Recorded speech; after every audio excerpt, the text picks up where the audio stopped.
Color it. More hope, more safe.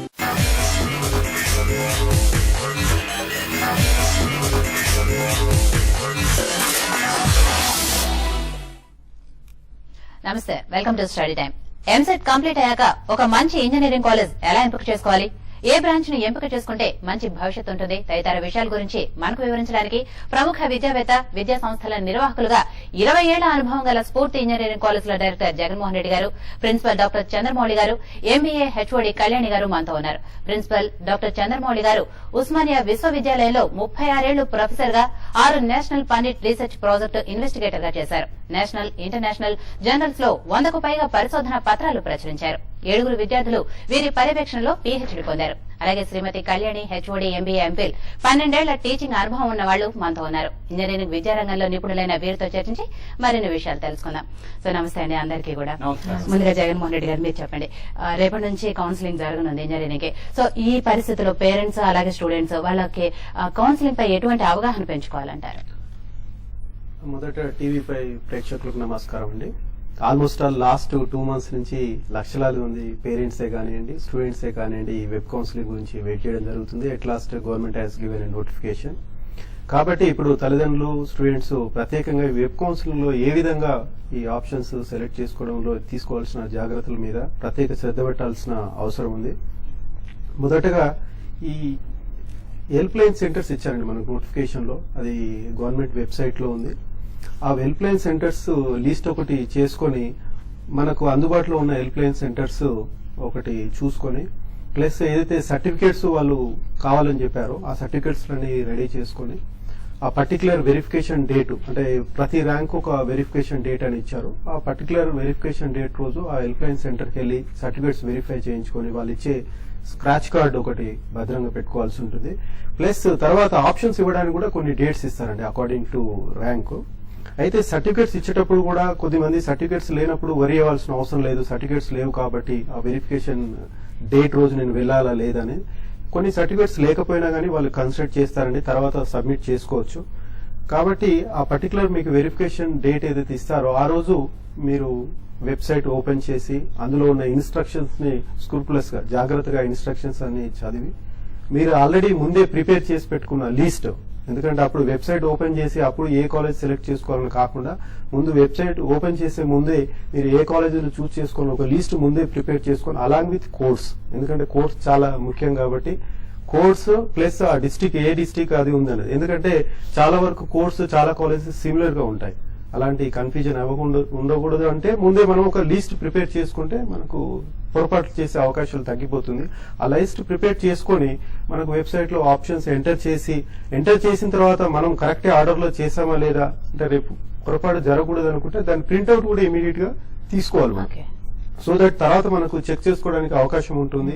అంటే మనం పెట్టిన ఆర్డర్ లోనే అక్కడ అయ్యిందా లేకుంటే అందులో ఏమైనా మార్పులు చేర్పులు జరిగాయని, ఇన్ కేసు మీరు మార్పులు చేర్పులు జరిగాయని అనిపిస్తే ఇమీడియట్ గా మళ్ళీ దాన్ని సరి చేసుకోవడం జరుగుతుంది. ఎందుకంటే 24 hours మనకు అవకాశం ఉంటుంది. ప్లస్ ఈ అవకాశం అయిపోయిన తర్వాత కూడా మనకు ఎండ్ లో మళ్ళీ ఒకసారి అవకాశం ఇస్తారు. మీరు చేసిన తర్వాత మళ్ళీ మీరు మార్చుకోవాలి, ఆర్డర్ మార్చుకోవాలని మీరు అనుకున్నప్పుడు మళ్ళీ ఎండింగ్ లో మళ్ళీ ఒక డే అవకాశం ఉంటారు. ఆ రోజు మళ్ళీ మీరు ఆప్షన్స్ చేంజ్ చేసుకోవచ్చు. అయితే దీనికి సంబంధించిన ఇన్ఫర్మేషన్ మీరు చూసేటప్పుడు ఏదైతే హెల్ప్ లైన్ సెంటర్ లో గవర్నమెంట్ సప్లై చేసే బుక్లెట్స్ బేస్ చేసుకుని ఆ ఇన్ఫర్మేషన్ ని మనం అథెంటికేటెడ్ తీసుకోవాలి. అంతేగాని అవుట్ సైడ్ ప్రైవేట్ వాళ్ళు కూడా ఇన్ఫర్మేషన్ సప్లై చేయడం అని డిఫరెంట్ బుక్స్ అమ్మడం జరుగుతుంది. అందులో ఫాల్స్ ఇన్ఫర్మేషన్ ఉండే అవకాశం ఉంటుంది. కాబట్టి పేరెంట్స్ అయినా స్టూడెంట్స్ అయినా ఏదైతే గవర్నమెంట్ వెబ్సైట్ లో పెట్టిన ఇన్ఫర్మేషన్ కానివ్వండి, వాళ్ళు బుక్లెట్స్ తర్వాత గవర్నమెంట్ సప్లై చేసే ఇన్ఫర్మేషన్ మాత్రమే మనం అథెంటికేట్ గా తీసుకోవాలి. మనకు తెలుసు చాలా సీట్స్ అవైలబుల్ ఉంది. కాకపోతే ఇక్కడ మనం కరెక్ట్ కాలేజ్ ని కరెక్ట్ ఆర్డర్ లో ఆప్షన్ పెట్టుకున్నప్పుడే జాగ్రత్త తీసుకుంటే రేపు గవర్నమెంట్ అలాట్మెంట్ చేసిన తర్వాత ఈ కాలేజ్ మీరు పెట్టలేదు, ఈ కాలేజ్ వచ్చింది, అయ్యో మాకు నచ్చలేదు, బాగాలేదు అని తర్వాత బాధపడితే ఉపయోగం లేదు. కాబట్టి పెట్టేటప్పుడు మీరు సరైన జాగ్రత్తలు తీసుకోవాలి. మనం ఏదైతే ఇన్ఫర్మేషన్ మనం ఆధారపడతామో అది ఉండాలి. మరి ముఖ్యంగా చాలా వరకు వెబ్ కౌన్సిలింగ్ వచ్చిన తర్వాత చాలా మంది చేస్తున్న పొరపాటు ఏంటంటే అదొక స్క్రాచ్ కార్డు మనకు గవర్నమెంట్ ప్రతి స్టూడెంట్ కు ప్రత్యేకంగా ఇస్తుంది. ఇది వేరే వాళ్ళతో షేర్ చేసుకోవడం జరుగుతుంది. దాంతో చాలా మంది స్టూడెంట్స్ మోసపోవడం జరుగుతుంది. కాబట్టి ఒక మనం ఏటీఎం కార్డు, డెబిట్ కార్డును ఏ విధంగా జాగ్రత్తగా భద్రంగా పెట్టుకుని ఎవరితోని షేర్ చేసుకుని ఉంటామో అదే విధంగా మనం ఈ స్క్రాచ్ కార్డును కూడా భద్రంగా పెట్టుకోవాల్సిన బాధ్యత ఉంది. ఎందుకంటే ఇది అనవసరంగా ఇన్ఫర్మేషన్ షేర్ చేసుకుంటే అనవసరంగా మీ భవిష్యత్తుతో మీరు చెలగాటం ఆడాల్సి వస్తుంది. తర్వాత మీరు ఒకసారి తప్పుడు నిర్ణయం జరిగితే జీవితాంతం మీరు బాధపడాల్సి ఉంటుంది. కాబట్టి అట్లాంటి ఇన్ఫర్మేషన్ షేర్ చేసుకోకుండా మీ వరకు ఉండి ఎవరైనా సలహాలు తీసుకుంటే సలహాలు తీసుకొని మీరు సరైన నిర్ణయం తీసుకుని సరైన ఆప్షన్ పెట్టుకుంటే it's good for your future. Right, okay. Caller line లో ఉన్నారండి, కనిగిరి నుంచి సాయి గారు. హలో. Hello madam. నమస్తే అండి, మాట్లాడండి, మీ డౌట్ ఏంటో అడగండి. సార్ నాకు ఎంసెట్ ర్యాంక్ 10,000 వచ్చింది సార్. చెప్పండి. ఎంసెట్ ర్యాంక్ 10,000 వచ్చింది. మామూలుగా ఎలాంటి కాలేజ్ వస్తాయి ఎంసెట్ లో? మళ్ళీ ఈ మధ్య బి కేటగిరీ సీట్స్ ఉన్నాయి కదా సార్, వాటికి ఫీజు మామూలు ఫీజేనా, డొనేషన్ అలాంటివి ఏం లేవు కదా సార్ ఇప్పటి నుంచి? ఇప్పుడు బి కేటగిరీ అయినా ఏ కేటగిరీ అయినా అన్నిటికీ కామన్ ఫీజు, డిఫరెంట్ ఫీజు ఉండదు. ఒక కాలేజీలో బి కేటగిరీ సీట్స్ కైనా ఏ కేటగిరీ సీట్స్ అయినా ఒకే ఫీజు ఉంటుంది. కాబట్టి మీరు బి కేటగిరీలో ప్రతి కాలేజీ నోటిఫికేషన్ ఇవ్వడం జరుగుతుంది. కాబట్టి నోటిఫికేషన్ డైరెక్ట్ కాలేజ్ కైనా అప్లై చేసుకోవడమైనా లేదు మన స్టేట్ కౌన్సిల్ వెబ్సైట్ ద్వారా అయినా మీరు మీకు నచ్చిన కాలేజ్ లో బి కేటగిరీలో కూడా మీరు అప్లై చేసుకోవచ్చు. Fee structure will be same. Okay, next caller అండి, ఖమ్మం నుంచి వీరన్న గారు. హలో. హలో, నమస్తే అండి. నమస్తే అండి, మీ డౌట్ ఏంటో అడగండి. మా కోసం జగన్మోహన్ రెడ్డి గారు అండి. చెప్పండి సార్, ఇది మా బాబుకి ఎంసెట్ లో 9,600 ర్యాంక్ వచ్చింది. ఓకే. ఇప్పుడు రియంబర్స్మెంట్ వచ్చేసి 1 lakh లోపు ఇన్కమ్ ఉన్న వాళ్ళకు కాలేజ్ టోటల్ ఫీ మొత్తం రియంబర్స్మెంట్ ఉంటుందా, లేకపోతే 35,000 ఉంటుందా? టోటల్ ఫీజు ఉంటుందండి. గవర్నమెంట్ ఎస్సీ ఎస్టీ వాళ్ళకైనా గానీ 10,000 లోపల ర్యాంక్ వచ్చిన వాళ్ళకి కానివ్వండి, గవర్నమెంట్ జూనియర్ కాలేజ్ లో చదివిన పిల్లలకు total fee reimbursement irrespective of college ఎంత ఫీజు ఉన్నా అంత ఫీజు పూర్తిగా గవర్నమెంట్ ఫీ రియంబర్స్ చేస్తుంది. ఓకే అండి. సో ప్రిన్సిపల్ గారు, చంద్రమౌళి గారు, మీరు ఒక విషయం చెప్పండి. ఇందాక జగన్మోహన్ రెడ్డి గారు చెప్పారంటే కాలేజ్ సెలెక్ట్ చేసుకునేటప్పుడే చాలా జాగ్రత్తలు తీసుకుంటే జీవితాంతం బాధపడకుండా ఉండాల్సి ఉంటుంది అని చెప్పారు. సో అలా ఒక మంచి కాలేజ్ సెలెక్ట్ చేసుకోవాలంటే ఏ అంశాలు పరిగణలోకి తీసుకోవాలంటారు? మంచి కాలేజ్ సెలెక్ట్ చేసుకోవాలంటే ఇంజనీరింగ్ కాలేజీలో ముఖ్యంగా 3 విషయాలు చూసుకోవాలమ్మా. బేసిక్ గా first and foremost is the infrastructure, తర్వాత well qualified and well educated and well experienced faculty, ఆ తర్వాత results and the placement record of that institution. For instance మా కాలేజీ తీసుకోండి. See, we have got more 70 and odd well established laboratories with modern equipment and high end tools, and I have got 30 and odd e-classrooms where projectors and internet is connected, and I have got a huge and well established library where 25,000 and odd books are available. Okay. And in addition, we have got a digital library where 4,000 and odd e-journals and books are accessible to the students. In addition, we are also making available the lectures, video lectures prepared by IIT professors and popularly known as NPTEL lectures. And this infrastructure. Coming to the faculty, have got highly qualified faculty, and most of them are with PhD. Coming to my results, 97% is our results in all the subjects, and in addition, have our placements are almost 100%. This year, 2012 and 13 batch, when it comes to the 12 and 13 batch, 306 students got the placement. It is the highest record in the region. Okay. In addition, in a recent inspection by the JNTU, normally they look for the infrastructure as well as the faculty and academic achievement. For these 2 things have got 94 marks out of 100, and that talks about our superior quality of infrastructure and our academics. And because of that one, we have been given permanent affiliation as far as the JNTU is concerned. Okay. So they have to select such colleges. And for this thing also, the parents as well as the students, they have to go to the college, they have to interact with the parents, they have to interact with the students, and they have to interact with the faculty, principal, and they should confirm whether the facilities which they are talking is available or not. Okay. And selection is very important based on these information. Next caller అండి, విశ్వనాథ్ రెడ్డి గారు line లో ఉన్నారు. Hello. Hello, నమస్తే అండి, మీ doubt ఏంటో అడగండి. Hello, నమస్కారం sir. నమస్కారం విశ్వనాథ్ రెడ్డి గారు, చెప్పండి. సార్ నేను ఇక్కడ మీర్పేట నుంచి మాట్లాడుతున్నాను సార్. చెప్పండి. నా పేరు కృష్ణారెడ్డి సార్. చెప్పండి కృష్ణారెడ్డి. సార్ ఏం లేదు, మాకు అదే మా పాపది కౌన్సిలింగ్ ఉంది సార్. 50,013 rank sir. చెప్పండి కృష్ణారెడ్డి గారు. సార్ హలో, అడగండి. అదే సార్ మాది ఈసీ సబ్జెక్ట్ తీసుకోవాలి అనుకుంటున్నాము. ఎట్లా ఉంటుంది సార్ కౌన్సిలింగ్ అటెండ్ కమ్మంటారా ఎట్లా సార్? అటెండ్ అవ్వండి కృష్ణారెడ్డి గారు. కౌన్సిలింగ్ ఉంది అటెండ్ అవ్వడానికి కదా, అటెండ్ అవ్వండి. మంచి ఈసీ బ్రాంచ్ కూడా మంచి బ్రాంచ్, మంచి భవిష్యత్తు ఉంటుంది, అటెండ్ అవ్వండి. అమ్మాయి అని చెప్తున్నారు కాబట్టి మంచి భవిష్యత్తు ఉంటుంది, అటెండ్ అవ్వండి. ఓకే అండి. సో కళ్యాణి గారు, ఒక మంచి కాలేజ్ సెలెక్ట్ చేసుకునేటప్పుడు దాంట్లో placement track record important. So అటువంటిప్పుడు మీ కాలేజ్ లో ఎటువంటి స్పెషాలిటీస్ ఉన్నాయి మరి? జనరల్ గా స్టూడెంట్స్ అండ్ పేరెంట్స్ ఎవరైనా తీసుకుంటే ప్లేస్మెంట్స్ గురించి 2 విషయాలు అవగాహన చేసుకోవాలండి. ఒక కాలేజ్ లో ప్లేస్మెంట్ ఆపర్చునిటీస్ ఎలా ఉన్నాయి, ఎలాంటి కంపెనీస్ ప్లేస్మెంట్స్ వస్తున్నాయి. నెంబర్ 2, ప్లేస్మెంట్ ట్రైనింగ్ ఎలా జరుగుతుంది. So coming to the first aspect, ఒక కాలేజ్ లో ప్లేస్మెంట్ ఎలాంటి కంపెనీస్ ప్లేస్మెంట్స్ వస్తున్నాయంటే, గత 5-6 ఏళ్లుగా కన్సిస్టెంట్ గా మా కాలేజ్ కి TCS, IBM, విప్రో, ఇన్ఫోసిస్ లాంటి companies and 33 odd plus companies have come to our college in this particular academic year. Principal గారు చెప్పినట్టు 306 స్టూడెంట్స్ ప్లేస్ అయ్యారు. So not only we have type with those companies regarding placements. వాళ్ళు మా college కి technical training గా కూడా మంచి support ఇస్తున్నారండి. నెక్స్ట్, ప్లేస్మెంట్ ట్రైనింగ్ అనేది ఎలా జరుగుతుంది. సో ప్లేస్మెంట్ ట్రైనింగ్ అనేది it is a 4-year process. We have designed a separate curriculum for placement training. So college student join అయి ఉన్న వెంటనే ఫస్ట్ ఇయర్ కంప్లీట్ గా మేమేం చేస్తామంటే ఆ స్టూడెంట్ యొక్క ప్రొఫైల్ ని చూస్తాం.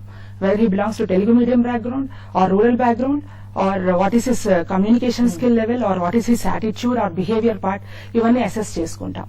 So first year completely we're going to concentrate on improving his confidence levels and communication skills. Second year కి వచ్చేసరికి we have seen that most of the students have improved in such a level they are fluently speaking in English. That is an achievement from our English department side. Then second year onwards we are concentrating on improving their subject knowledge. So fundamentals of the subject is very very important for any student. So subject knowledge improve చేసుకోవడానికి మేము seminars గానీ, guest lectures, industrial visits, training programmes, special training programmes ఇవన్నీ conduct చేస్తామండి. ఇవి organise చేస్తాం. Apart from remedial and tutorial classes for like below average students. So ఇలాంటి training programmes వల్ల వాళ్ళకి subject knowledge, advance subject knowledge అనేది improve అవుతుంది. Third important aspect is behavioural part. So soft skills అనేది కూడా చాలా ఇంపార్టెంట్. నవ్ డేస్ కార్పొరేట్ లో work చేసేటప్పుడు they need to have number of interacting skills, team building skills, presentation skills. So soft skills అనేది కూడా చాలా important ఒక student place అవ్వడానికి. సో సాఫ్ట్ స్కిల్స్ మీద కూడా ప్రత్యేకమైన ట్రైనింగ్ జరుగుతుంది. So the unique feature of our placement department is we have full fledged soft skills trainers, communication skills trainers are separately employed, and at the same time aptitude trainer కూడా separate గా appoint అవ్వడం జరిగింది. So we have exclusive GD rooms with world class facilities, English lab with high-end software we have designed, and at the same time we have exclusive trainers. With all these things we are able to achieve 100% success rate in our placements. Okay, so మిగిలిన విషయాలు మాట్లాడుకుంటే చిన్న break తీసుకుందామండి. Study టైంలో ఇప్పుడు కాసేపు break.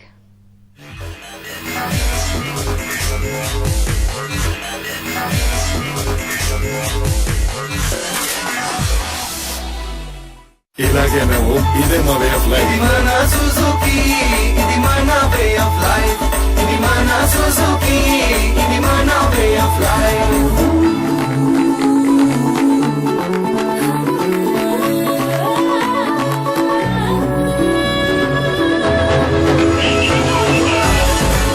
మన ప్రతి రంగులోనూ ఉంటుంది సుజుకి.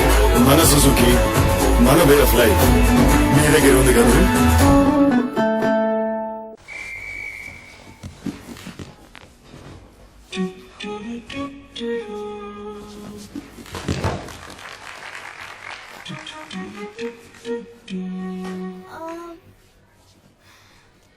హనుమాన్ జీ ఉన్నారా?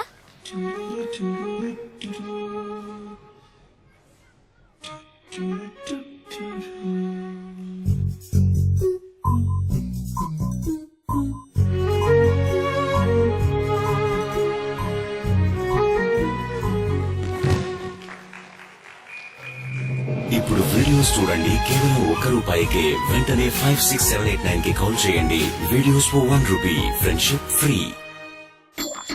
Bird watching and popping, styling and popping, fighting and popping, pop, pop, pop, pop. You don't have to stop when you want to pop. McDonald's new crispy veggie pops. Pop, pop, pop, pop, pop. నా గురించి నీ opinion ఏంటి? I hate you.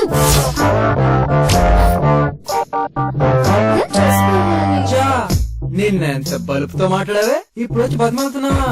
అవసరం కదండి.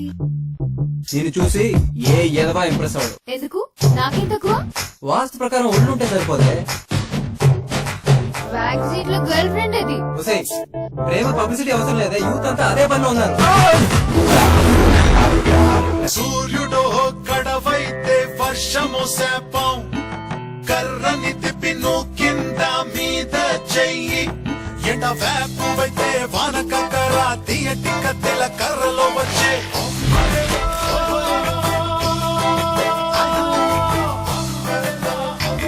బయటి గోడలపై Nerolac XL వేయని వాళ్ళు ఏదో ఒకటి వేసి తీరాలిగా.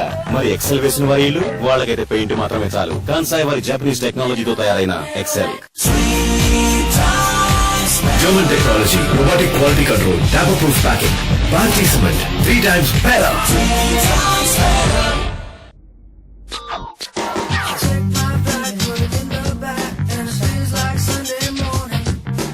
అదొక సరికొత్త ఫీలింగ్. ఇప్పుడు సరికొత్త ఇంటీరియర్స్ తో ఒక కొత్త ఎఫ్ షిఫ్ట్ గేర్ బాక్స్, ఇంకా ఒక రిఫైన్డ్ CR4 ఇంజిన్, కొత్త ఇండికా.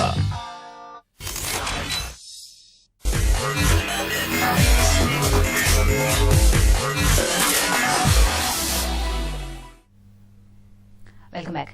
సో జగన్మోహన్ రెడ్డి గారు, ఇంజనీరింగ్ కాలేజ్ అడ్మిషన్స్ కోసము కన్సల్టెంట్స్ ని అప్రోచ్ అవ్వచ్చు అంటారా? మరి జనరల్ గా మనకు కన్సల్టెన్స్ అనేది జనరల్ గా ఫారెన్ వెళ్ళాలనుకున్నప్పుడు, ఫారెన్ యూనివర్సిటీలో మనం చదవాలనుకున్నప్పుడు అక్కడి యూనివర్సిటీ గురించి కానివ్వండి, వివిధ విషయాల గురించి మనకు అవగాహన ఉండదు కాబట్టి జనరల్ గా కన్సల్టెన్స్ అనేది అప్రోచ్ అవ్వడం ఉంటుంది.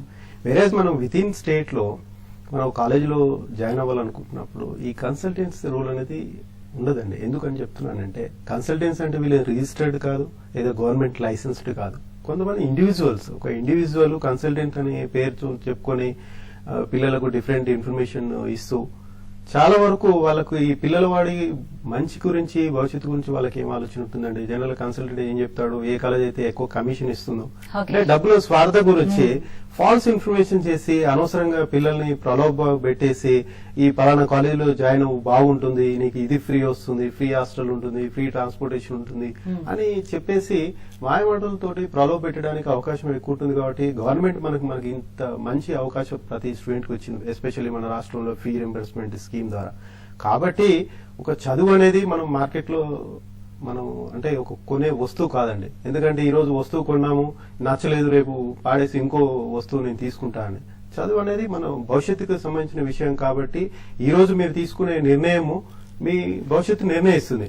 కాబట్టి ఈ కన్సల్టెంట్స్ వాళ్ళకు ఎక్స్పర్ట్స్ కాదు, వాళ్ళ ఇచ్చే ఇన్ఫర్మేషన్ అథెంటిక్స్ లేదు. అలాంటి ఇన్ఫర్మేషన్ బేస్ చేసుకుని మీరు ఒక నిర్ణయం తీసుకుని రేపు తర్వాత మీ అనవసరంగా బంగారు భవిష్యత్తుని పాడు చేసుకోకూడదు.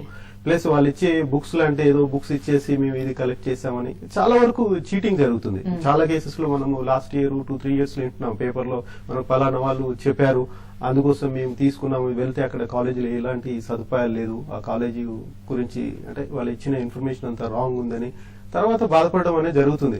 కాబట్టి అలాంటిది కాకుండా ఇంతకుముందు మా ప్రిన్సిపల్ గారు చెప్పినట్టు ఇలాంటి ఆస్పెక్ట్స్ ఏదైతే చూడాల్సిన ఆస్పెక్ట్ మన ప్రత్యక్షంగా పేరెంట్ స్టూడెంట్ కాలేజ్కి వెళ్ళి కనుక్కొని మీరు సాటిస్ఫై అయ్యి మీరు చేసుకుంటే బెస్ట్. ఎందుకంటే ఎక్కడో వేరే దేశం ఉన్నప్పుడు మీరు అన్నట్టు అక్కడ రిజిస్టర్డ్ కన్సల్టెంట్స్ ఉంటాయి, అథెంటిసిటీ ఉంటుంది, వాళ్ళు ఆన్సరబుల్ ఉంటున్నారు. రేపు ఏదైనా వాళ్ళు రాంగ్ ఇన్ఫర్మేషన్ షేర్ చేసినప్పుడు వాళ్ళు లీగల్ కూడా వాళ్ళు సూ చేయడానికి ఉంటుంది. వేరేజ్ ఇక్కడ they are not registered people. ఈ రోజు అయిన తర్వాత అడ్మిషన్ అయిన తర్వాత వాళ్ళు ఎక్కడో కూడా మనకు తెలియదు. రేపు మీరు మాకు ఇలాంటి ఇన్ఫర్మేషన్ రాంగ్ ఇచ్చి మమ్మల్ని చీట్ చేశారని మీరు క్వశ్చన్ చేయడానికి కూడా అవకాశం లేదు. మరి అలాంటి కన్సల్ట్ బేస్ చేసుకుని నిర్ణయాలు తీసుకుంటే ఎలాంటి భవిష్యత్తు ఉంటుందో మనం ఊహించవచ్చు. దే ఆర్ లైక్ బ్రోకర్స్ అండి. మనకు తెలుసు వ్యవస్థలో దళారీ అంటే చీటింగే. ఆబ్వియస్లీ ఏదో విధంగా మనకు నచ్చే మాటలు చెప్పేసి పని కానించుకునే వ్యవహారం ఉంటుంది, కానీ నిజంగా మన బాగు గురించి ఎందుకు ఆలోచిస్తారండి? That one should understand. Next call రండి, శ్రీకాళహస్తి నుంచి గోకుల్ రెడ్డి గారు. హలో హలో గోకుల్ రెడ్డి గారు మాట్లాడండి. హలో నమస్కారం, చెప్పండి. శ్రీకాళహస్తి నుంచి మాట్లాడుతున్నాం సార్. చెప్పండి సార్. సివిల్ ఇంజనీరింగ్ ఎట్లుంటాయి సార్ ఫ్యూచర్? సివిల్ ఇంజనీరింగ్ కు బ్రహ్మాండమైన ఫ్యూచర్ ఉంటుందండి. మనకు తెలుసు, మీరు చూస్తున్నారు నవడేస్ కన్స్ట్రక్షన్ యాక్టివిటీ పెరిగిపోయింది. పెద్ద పెద్ద రోడ్సే కానివ్వండి, బ్రిడ్జెసే కానివ్వండి, ఇంకా అని రియల్ ఎస్టేటే కానివ్వండి, అన్నిటికీ ఇన్ఫ్రాస్ట్రక్చర్ ముఖ్యము. ఇన్ఫ్రాస్ట్రక్చర్ అంటేనే సివిల్ ఇంజనీరింగ్. కాబట్టి గత 10-12 సంవత్సరాల్లో మనము మన దేశంలో కానివ్వండి, ప్రపంచంలో కానివ్వండి, ఇన్ఫ్రాస్ట్రక్చర్ ఇంపార్టెన్స్ పెరిగిపోయింది. పెద్ద పెద్ద ప్రాజెక్ట్స్ వస్తున్నాయి. అన్నిటికీ సూపర్వైజ్ చేయడానికి అన్ని విషయాలకు మనకు సివిల్ ఇంజనీర్స్ అవసరం ఉంటుంది. రిక్వైర్మెంట్ చాలా పెరిగిపోయింది. ఇంకా ఫ్యూచర్ లో కూడా ఇంకా చాలా ఎక్కువ ఉంటుంది. మంచి భవిష్యత్తు ఉంటుందండి సివిల్ ఇంజనీరింగ్ పిల్లలకు. ఓకే అండి, నెక్స్ట్ కాలర్ అండి గుడివాడ నుంచి శిరీష గారు. హలో హలో, శిరీష గారు మాట్లాడండి. చెప్పండి. హలో, చెప్పండి శిరీష గారు, చెప్పండి, వింటున్నాం, చెప్పండి. Sir good afternoon sir. అసలు ఇంజనీరింగ్ కౌన్సిలింగ్ వెళ్ళినప్పుడు ఏ బ్రాంచ్ సెలెక్ట్ చేసుకోవడం, దానికి దేనికి మంచి భవిష్యత్తు ఉందండి? ఇప్పుడు అన్ని బ్రాంచెస్ కు మంచి భవిష్యత్తు ఉంటుందండి. ఇది ఈ బ్రాంచ్ అని చెప్పలేం కానీ ఇంట్రెస్ట్ ముఖ్యము. వేరేజ్ ఆపర్చునిటీస్ పాయింట్ ఆఫ్ వస్తే మీరు ఈసీకి ఉండాల్సిన ఆపర్చునిటీస్ ఉన్నాయి. ఇటు గవర్నమెంట్ జాబ్స్ పరంగా కానివ్వండి, ప్రైవేట్ జాబ్స్ పరంగా కానివ్వండి, ఈసీకి ఆపర్చునిటీస్ ఉన్నాయి. అంతేవిధంగా మనకు సిఎస్సి తీసుకున్నా మనకు తెలుసు, సిఎస్సిలో ఐటీ సెక్టర్ అంతా మనకు సిఎస్సికి సంబంధించింది మేజర్ ఉంటుంది. దాంట్లో ఆపర్చునిటీస్ ఉన్నాయి. ప్లస్ ఇవి నవడేస్ ఈవెన్ కంప్యూటర్స్ వాళ్ళకు కూడా గవర్నమెంట్ జాబ్స్ అవకాశం ఉంది. నేను ఇంతకుముందుకే చెప్పాను, సివిల్ ఇంజనీరింగ్ కూడా ఇన్ఫ్రాస్ట్రక్చర్ ఇంపార్టెన్స్ పెరిగిపోయింది కాబట్టి సివిల్ ఇంజనీరింగ్ కు మంచి భవిష్యత్తు ఉంది. ఎలక్ట్రికల్ ఇంజనీరింగ్ కూడా ఈ రోజు ఎలక్ట్రిసిటీ ఇంపార్టెన్స్ తీసుకోండి, థర్మల్ కానివ్వండి, ఐడల్ కానివ్వండి, దానికి సంబంధించిన మంచి ఫ్యూచర్ ఉంటుంది. కానీ ఎండ్ ఆఫ్ ది డే ఏంటంటే అన్నిటికీ దేనికి ఉండే అవకాశాలు కొంచెం ఎక్కువ తక్కువ అన్నిటికీ అవకాశాలు ఉన్నాయి. కానీ స్టూడెంట్ ఇంట్రెస్ట్ ముఖ్యమండి. నాకు ఇష్టం లేకుండా నేనైతే చదవలేను కదా. కాబట్టి ఇష్టం ఉన్నప్పుడే కష్టపడి చదవగలుగుతాను. కాబట్టి రేపు వచ్చే అవకాశాలను కూడా నేను అందిపుచ్చుకోగలుగుతాను. కాబట్టి మీరు మీ స్టూడెంట్ కు చెప్పాల్సింది ఏంటంటే ఇష్టము, తర్వాత అవకాశాలు కొంచెం ఎక్కువ తక్కువ అన్నిటికీ ఉన్నాయండి. ఓకే, చంద్రమౌళి గారు మీరు చెప్పండి. అంటే ఒక స్టూడెంట్ కి ఇంటర్మీడియట్ వరకు చదువుకున్నది ఒక ఎత్తు అయితే ఇంజనీరింగ్ నుంచి మొత్తం ఒక ఎత్తు ఉంటుంది. ఇక్కడ నుంచి భవిష్యత్తు నిర్ణయం అవుతుంది. సో అటువంటిప్పుడు ఎలాంటి బ్రాంచ్ సెలెక్ట్ చేసుకుంటే వాళ్ళకి మంచి భవిష్యత్తు అవకాశాలు ఉంటాయంటారు? ఇప్పుడు ముందు ప్రశ్న కూడా అదే. ఇప్పుడు ముందు స్టూడెంట్ ఇంట్రెస్ట్. ఇప్పుడు సబ్జెక్ట్ వచ్చేసి మనకు ఈసీఈ ఉంది, సిఎస్సి ఉంది, civil, mechanical and triple E combinations ఉన్నాయేమో, పాపులర్ కాంబినేషన్స్ ఉన్నాయి. సొసైటీలో ఈ అన్ని కాంబినేషన్స్ కూడా రిక్వైర్మెంట్ ఉంది. ఇప్పుడు మనం ముఖ్యంగా ఇంజనీరింగ్ అన్నప్పుడు ఒక ఈసీఓ ట్రిపుల్ఈఓ అనుకుంటలేము. అన్ని సబ్జెక్టులు సోషల్ రిక్వైర్మెంట్ ఉంది కాబట్టి ఉంది. ఫర్ ఇన్స్టాన్స్ సివిల్ ఉంది. 40% of the world money is revolved around the infrastructure. అంటే 40% of the amount is spent on civil. So civil కు బ్రహ్మాండమైన ఇంపార్టెన్స్ ఉంది. At the same time, electronics ఉంది. Electronics industry is one of the very popular industry. Every household electronic gadgets are there. So on the whole, what we have to think is the student interest. ముఖ్యంగా student inclination ఏంటి, student interest ఏంటి. Student interest కనుక ఉండేదంటే ఏ course అయినా చాలా equal important. More over engineering వచ్చేసరికి skill is important అమ్మా. ఆ పిల్లవాడికి అంతకుముందు నాలెడ్జ్ ఒక లెవెల్లో ఉన్నా లేకున్నా గానీ 4 years కనుక ఒక శ్రద్ధ పెట్టి చదువుకుంటే and effort, if he puts the total effort, he can learn the skills of that subject. All skills, highest skills ganaka acquire cheseskunte, ECE also is excellent, even CSE also is important, electrical and electronics engineering also has got social requirement, civil also has got important, even mechanical engineering has got importance. Okay. Now you tell me which subject do not have importance in the society. Each and every subject is required for establishment and say sustaining the society. Okay. So all courses in engineering, especially these 5 courses, ECE, CSE and EEE, civil and mechanical, most of the colleges are offering, including the Spurti Engineering College. These are the very popular courses. It is socially required courses and ఈ courses కు చాలా భవిష్యత్తు ఉంది. Okay, so Kalyani గారు మీరు చెప్పండి. అంటే engineering complete అయిన తర్వాత వాళ్ళ స్కిల్స్ ని బట్టి ప్రైవేట్ కంపెనీస్ లో అయితే చిన్నదో పెద్దదో వాళ్ళ స్కిల్స్ ని బట్టి జాబ్ వచ్చేస్తుంది. బట్ గవర్నమెంట్ జాబ్స్ కి వచ్చేటప్పటికి ఎటువంటి అవకాశాలు ఉన్నాయంటారు? ప్రతి డిగ్రీ క్వాలిఫై అయిన స్టూడెంట్ గవర్నమెంట్ జాబ్ కి ఎలిజిబుల్ అండి. ఇంజనీరింగ్ స్టూడెంట్ మినహాయింపు కాదు. సో ఒక జాబ్ రావాలంటే స్టూడెంట్ కి ఫస్ట్ బేసిక్ గా డొమైన్ నాలెడ్జ్ అంటే సబ్జెక్ట్ నాలెడ్జ్ లో మంచి ఎక్స్పర్టైజ్ ఉండాలి. సో ప్రతి engineering student Indian engineering services అని సివిల్ ఇంజనీరింగ్ ఎగ్జామినేషన్ కి, సివిల్ సర్వీసెస్ ఎగ్జామినేషన్ కి అప్లై చేయొచ్చు. మీరు బ్రాంచ్ వైజ్ గా తీసుకుంటే mechanical engineering students they can apply for, they are eligible to apply for Indian railways. Indian railways లో వాళ్ళకి job opportunities ఉన్నాయి. అలాగే some organisations like DRDO, BHEL, ONGC, like public sector units are there. So ఈ public sector companies అన్నిటిలోనూ వాళ్ళు they are highly qualified and they can apply for the job. అలాగే మీరు civil engineering students తీసుకున్నారనుకోండి, irrigation projects ఉన్నాయి, road and buildings department department ఉంది, అలాగే public works department ఉంది. సో స్టేట్ గవర్నమెంట్ గానీ సెంట్రల్ గవర్నమెంట్ గానీ wherever water resources are there, so in all those areas civil engineering students apply చేసుకోవచ్చు. అలాగే electronic students, EC students, they can apply in telecommunication sector and space research organization, ISRO, ICRISAT, like you can see such a kind of organizations, they require EC and EEE students. Most demand is from those areas. In the CSE students kaite opportunities are plenty of opportunities are there available in for CSE students wherever service sector is there, because CSE students mostly dependent on software design and development. CSE students wherever service sector is like banking services, railways, all hotel or tourism industry, wherever the service sector is there, CSE students are completely employable. So engineering student ki they are not వాళ్ళు మినహాయింపు కాదు, only degree, ఏ degree pass అయిన వాడైనా సరే government job కి apply చేయొచ్చు. Engineering students కి మాత్రం plenty of opportunities are there in most of the public sector organisations. So thank you very much అండి. స్టూడియోకి వచ్చి ఇంజనీరింగ్ స్టూడెంట్ కావాల్సిన చాలా మంచి విషయాలు చెప్పారు, అలాగే at the same time parents కూడా చాలా ఉపయోగపడే విషయాలు చెప్పారు. థ్యాంక్ యూ వెరీ మచ్ అండి. Thank you. సో ఇది ఇవాళ స్టడీ టైం. మరో కార్యక్రమంలో మళ్ళీ కలుద్దాం.